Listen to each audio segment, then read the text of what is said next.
Hello friends, super magic રસોઈમાં મિત્રો હું આપનું સ્વાગત કરું છું। આજે હું દહીં મરચાના શાકની રેસીપી તમારી સાથે શેર કરું છું।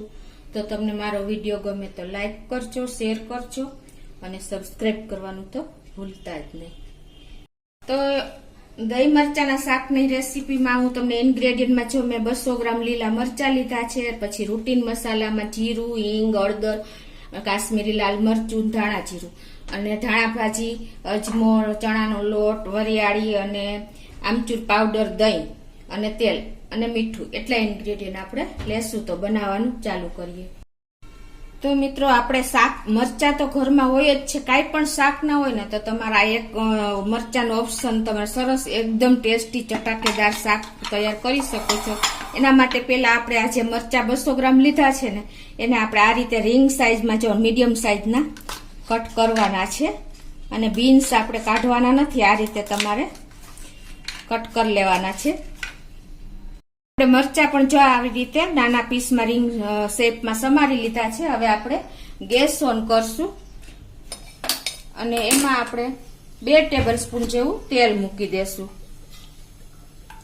અને આ તેલ ગરમ થવા દેશું।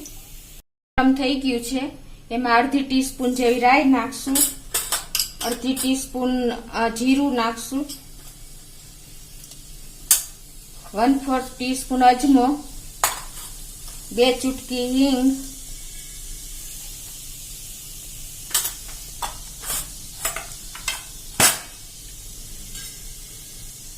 અને 1 ટીસ્પૂન જેવું આપણે બેસન એટલે કે ચણાનો લોટ નાખી દેશું અને એને આપણે આ રીતે કૂક કરી લેશું।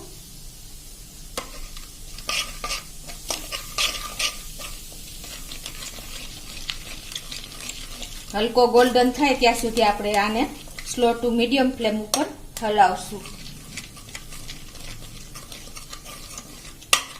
2 થી 3 મિનિટ આપણે સ્લો ફ્લેમ ઉપર આવી રીતે કૂક કરતા રહેશું।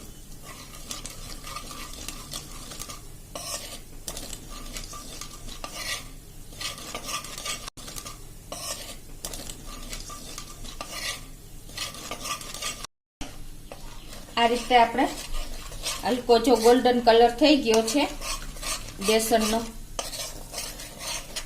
હવે એમાં આપણે જે મરચા સમાર્યા છે ને એ નાખી દેશું।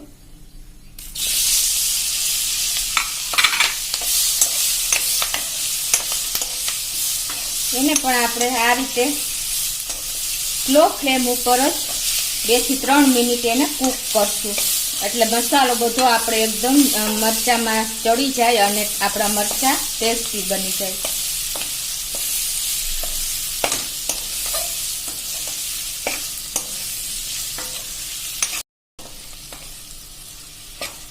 આ રીતે જો આપણે 2 થી 3 મિનિટ આપણે આને શેકતા રહેશું।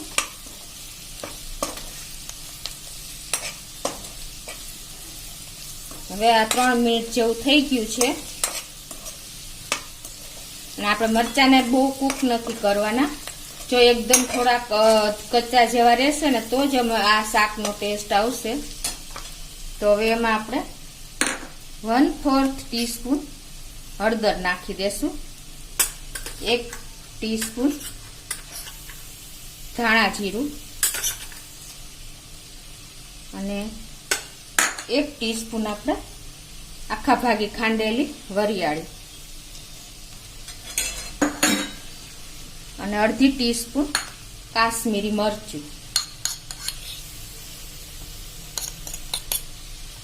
ટેસ્ટ એકોર્ડિંગ સોલ્ટ 1 ટીસ્પૂન જેવું આપણે નાખશું અને આને આપણે કૂક કરી લેશું। સ્લો ફ્લેમ જ રાખવાની છે। 2 થી 3 મિનિટ આપણે આને કૂક કરશું।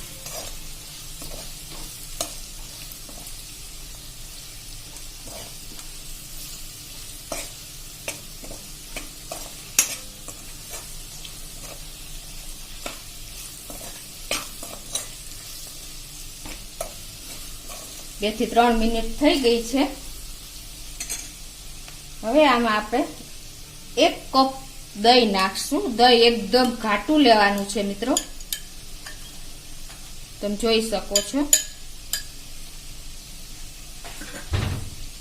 ગેસની ફ્લેમ તો આપણે અત્યારે સ્લો જ રાખશું અને કન્ટિન્યુ ચલાવતા જ રહેવાનું છે.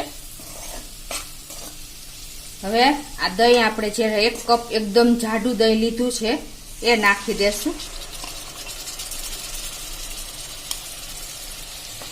અને દહીં નાખ્યા પછી આપણે કન્ટિન્યુ ચલાવતા રહેવાનું છે, કારણ કે આપણું દહીં નહીતર જો તમે ચલાવશો નહીં ને તો ફાટી જશે.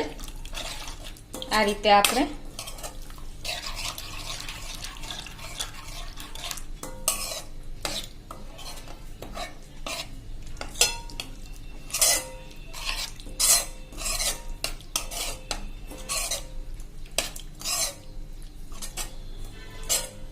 ઉનાળામાં કે ચોમાસામાં આપણે શાક બહુ મોંઘા થઈ ગયા હોય છે, ત્યારે જો તમે આ શાક બનાવશો ને મિત્રો તો એકદમ ટેસ્ટી ચટાકેદાર તૈયાર થાય છે અને ઓછા ટાઈમમાં પણ તૈયાર થઈ જાય છે. હવે આ ઠીક થાય ને ત્યાં સુધી આપણે આને ચલાવતા રહેશું.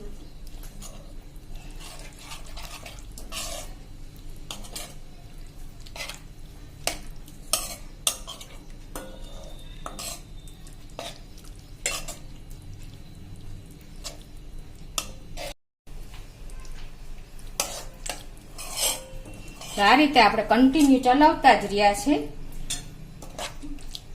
અને હવે એમાં આપણે અડધી ટીસ્પૂન જેવો આમચૂર પાવડર નાખી દેશું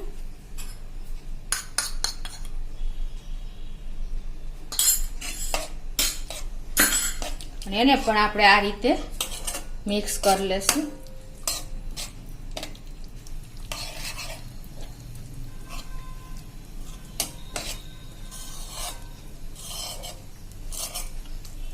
મિત્રો કોઈ પણ સબ્જીમાં જો દહીં આવે છે ને તો એનો ટેસ્ટ અનેક ગણો વધી જાય છે અને એકદમ રીચ આપણી શાક તૈયાર થાય છે, કાઠિયાવાડી શાક.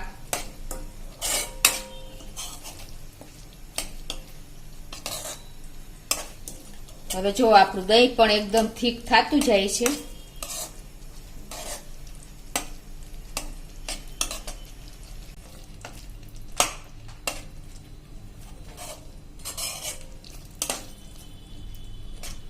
મિત્રો આપણે આ મરચામાંથી બી પણ નથી કાઢતા, એટલે એકદમ આપણું શાક ટેસ્ટી ચટાકેદાર તૈયાર થાય છે. જુઓ તમે એનું લુક જુઓ છે ને, તમે 1 રોટલી ખાતા હશો ને તો 2 થી 3 રોટલી ખાઈ જશો, એટલું ટેસ્ટી આ શાક તૈયાર થાય છે.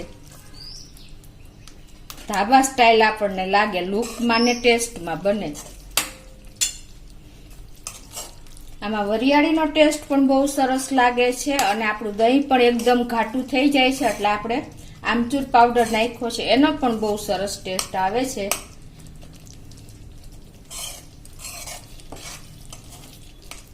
તો હવે જો આપણું શાક બનવાની તૈયાર થઈ ગયું છે.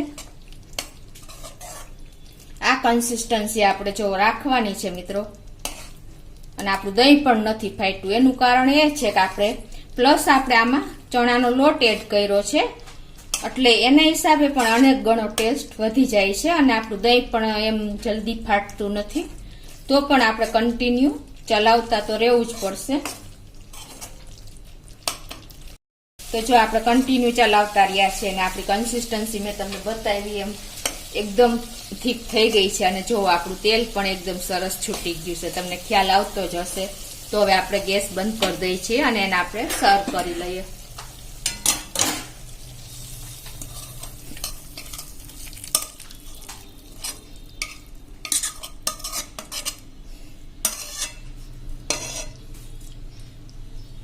તો મિત્રો આપણું દહીં મરચાનું શાક એકદમ ટેસ્ટી ચટાકેદાર રેડી છે. તમારી પાસે કાંઈ પણ શાક ન હોય ને તો તમે આ શાક ઘરે એકદમ ઓછા ટાઈમમાં બનાવીને એન્જોય કરી શકો છો. અને આ શાક તમારે રોટલા, રોટલી, પૂરી, પરોઠા, ભાખરી કોઈ પણ સાથે તમે લઈ શકો છો. તો તમને ચોક્કસ આ રેસીપી ગમી હશે અને તમે બનાવજો અને કોમેન્ટ બોક્સમાં જણાવજો કે આ રેસીપી કેવી બની છે મિત્રો.